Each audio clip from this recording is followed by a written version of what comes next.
मेरा नाम एकता है। मैं को फाउंडर हूँ द क्लाइमेट एजेंडा की। आज का जो प्रोग्राम है इसका क्या उद्देश्य है?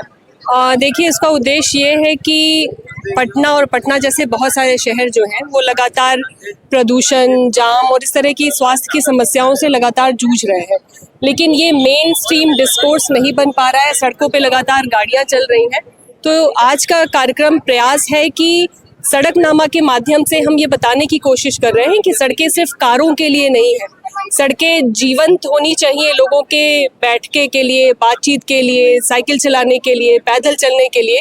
और अगर इस तरीके से सड़कों को हम देखने की शुरुआत करेंगे, ये नज़रिया डेवलप करेंगे, तो सड़कें ज़्यादा सुरक्षित, ज़्यादा जीवंत और ये जो स्वास्थ्य से लेके जाम तक की समस्याएं हैं, इन सब से बाहर निकल पाएंगी। सड़क पे तो इसको लेकर के जो है इलेक्ट्रिक कार वगैरह सारा चीज तो चलाया ही जा रहा है। साथ साथ पर्यावरण को अगर बेसिक रूप से स्वस्थ करना है तो उसके लिए वृक्ष लगाना बहुत ही जरूरी है। देखिए, अभी पर्यावरण जितना बिगड़ गया है, सारी चीजों को कलेक्टिव करना पड़ेगा। वृक्ष भी लगाना पड़ेगा और वृक्ष लगाने के साथ लगाना नहीं पड़ेगा, वृक्ष तो लगाना ही पड़ेगा ना। वृक्ष लगाना ही पड़ेगा और वृक्ष काटने से भी बचना होगा। ये सबसे बड़ी बात करनी है, क्योंकि एक वृक्ष को वयस्क होने में कम से कम 25 से 30 साल लगते हैं। तो आज हम वृक्ष लगाएंगे तो 30 साल बाद उसकी हवा हम शुद्ध रूप से ले पाएंगे। लेकिन अभी सरकार का ही डेटा है कि 28% जो प्रदूषण है, जीएचजी एमिशन, वो पेट्रोकेमिकल वगैरह से आ रहा है, पेट्रोल से आ रहा है, डीजल से, मतलब ऑटोमोबाइल से आ रहा है। तो ये 28% प्रदूषण को रोकना है, तो उसका मतलब है कि सड़कों पे चलने वाली हमारी डीजल पेट्रोल की गाड़ियों पे काम करना होगा। प्रदूषण को कम करने के लिए हमें नॉन मोटराइज ट्रांसपोर्ट पे ज़्यादा रिलाई करना होगा। और इसीलिए ये पूरा अभियान जो है, जिसका एक हिस्सा सड़कनामा है, उसकी ये मांग है कि हम लोकल एविडेंसेस क्या है उस पे काम करें और जो लोकल एविडेंसेस आ रहे हैं उसके आधार पे हम शहर के आधार पे बदलाव करें। जैसे एक उदाहरण दूंगी, हमारा एक रिसर्च है जिसमें हमने आंकड़े सरकार से ही लिए हैं और वो कहते हैं कि 5 किलोमीटर के दायरे में ही पटना में 50% लोगों का आना जाना है। यानी इन 50% लोगों के लिए अगर फुटपाथ अच्छे बना दिए जाएं, साइकिल चलाने वाले पाथ अच्छे बना दिए जाएं, तो मुझे लग रहा है किसी भी कार या बाइक की जरूरत ही नहीं पड़ेगी। और दूसरा एक डेटा ये कहता है कि 2023-24 के दरमियान सड़क पे जो दुर्घटना में मरने वालों की संख्या है वो 109 थी और इन 109 मरने वालों में 98 लोग जो है वो पैदल चलने वाले थे। यानी हेलमेट लगाने वाले दुर्घटनाग्रस्त हो भी रहे हैं तो बच रहे हैं, लेकिन पैदल चलने वाले सुरक्षित नहीं है। 109 में 98 एक बड़ा आंकड़ा है। अधिकांश पर्यावरण को अगर सुरक्षित रखना है तो उसके लिए हमें खुद सतर्क, हमें खुद समझदारी होनी चाहिए, क्योंकि इसमें सरकार भी अधिकांश प्रयास करके क्या कर सकती है। उसमें एक डाटा ये भी बताता है कि अगर कहा भी गया था कि अमीर लोग इस चीज की गारंटी ले सकते हैं कि वो धन अर्जित कर सकते हैं बहुत ज्यादा, लेकिन इस चीज की गारंटी नहीं ले सकते हैं कि आने वाले समय में 2026 चल रहा है, आने वाले 2028 में जो इस पर्यावरण में वो जी रहे हैं, जिस ऑक्सीजन को ले पा रहे हैं, आने वाले समय में उनके बच्चे ले पाएंगे। इस चीज की गारंटी वह करोड़ों रुपया देकर भी नहीं ले सकते हैं। और इसका देखिए उदाहरण मैं आंकड़ों से ही ले रही हूँ, इसलिए क्योंकि उन्हीं आंकड़ों में सुधार के सॉल्यूशन के उपाय छुपे हुए हैं। सरकारी डेटा ये कह रहा है पटना का कि सड़क पे 65% जो सड़क का लोगों ने छिड़काव किया है, यानी जो गाड़ियां चल रही हैं, वो 30% लोगों के पास है। यानी ये जो 70% लोग हैं उनके पास अपनी गाड़ियां हैं ही नहीं है, कार नहीं है उनके पास। यानी वो किससे चल रहे हैं? जो सड़क पे जो भी संसाधन उपलब्ध है, चाहे वो ऑटो हो, चाहे वो प्राइवेट बसेस हो, चाहे वो सरकारी बसेस हो।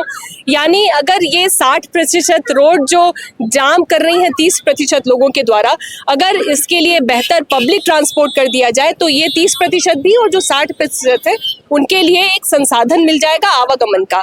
हमें लगता है प्रदूषण से सीधे तौर पे कनेक्टेड है। हमें लगता है जितने भी त्योहार होते हैं हमारे देश में, हिंदू त्योहार जो भी होता है, उस पे जो वृक्ष का जो रोपण है, वृक्षारोपण का जो कार्यक्रम है, इसे एक मैंडेटरी कर देना चाहिए, ताकि जो है हर एक, जैसे कि मकर संक्रांति हो, उसके उपलक्ष्य में भी जो है 10 पौधा लगाना, एक ऐसा कर देना चाहिए ताकि जो है धीरे धीरे जो है चीजें सिस्टमेटिक ढंग से हो और सुचारू रूप से जो हमारा पर्यावरण भी स्वस्थ हो। ना कि पटना, सिर्फ पटना के जो अदर भी 38 जो जिला है वहाँ पे भी हो और भारत में भी अच्छा हो, क्योंकि जो है आप देख सकते हैं क्लाइमेट चेंज को लेकर के बहुत ज्यादा वैश्विक रूप से भी प्रेशर हो रहा है और हम लोग जो है अधिकांशतः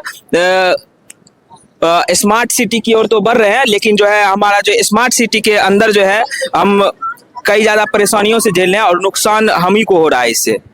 बिल्कुल हो रहा है। देखिए, वृक्ष लगाने पे जोर के साथ साथ मैं ये कहूँगी सभी चीज़ें कलेक्टिव करने की ज़रूरत है। सिर्फ वृक्ष लगाने से इसलिए आज के समय में नहीं काम चलेगा क्योंकि हम क्लाइमेट चेंज को बहुत हद तक जो है वो हम उससे आगे निकल आए हैं। तो उसको रिवर्स करने के लिए हमें कलेक्टिवली जितने भी सॉल्यूशन हो सकते हैं उन सबको एक साथ शामिल करना होगा, चाहे वो रिन्यूएबल एनर्जी हो, चाहे ईवी इसमें व्हीकल हो। अधिकांशतः जन भागीदारी सबसे बहुत बड़ी चीज है, क्योंकि जन भागीदारी जब तक नहीं हो पाएगी तब तक ये संभव नहीं है। सरकार भी प्रयास कितना कर सकती है? बिल्कुल, और ये कलेक्टिवली करना होगा। सरकार है, संस्थाएं हैं, लोग हैं, सबको एक साथ मिलके अपने शहर को डिजाइन करना होगा और सरकारों को भी, डिपार्टमेंट को भी आम लोगों की राय को शामिल करना होगा, क्योंकि जब तक आम लोगों की राय शामिल नहीं होगी तब तक कोई भी मॉडल जो है वो एग्जीक्यूट तो हो जाएगा लेकिन वो रन तभी कर पाएगा जब लोग उसमें शामिल होंगे, लोगों के लिए वो उपयोगी होगा। तो अगर इस डिजाइन से काम करें, डिजाइन ऐसा बने कि लोगों की सहभागिता हो, सरकार की सहभागिता हो। हाल ही में जो है एक मंत्री जी ने भी कहा था कि अगर सड़क पे अगर आप खोज देते हैं कहीं पे गड्ढा तो आपको 5,000 रुपया मिलेगा। तो अगर इस तरीके का प्रोत्साहन राशि अगर पर्यावरण को स्वच्छ करने में दिया जाए तो उसमें हमें लगता है कि भागीदारी अच्छी हो सकती है और पर्यावरण स्वस्थ हो सकता है। बिल्कुल, कलेक्टिवली ये किया जाना चाहिए, लोग भी शामिल हो और लोग अब समझ भी रहे हैं। जब मंत्री प्रमोट करेंगे तो जाहिर सी बात है कि आम जनता भी इस चीज को।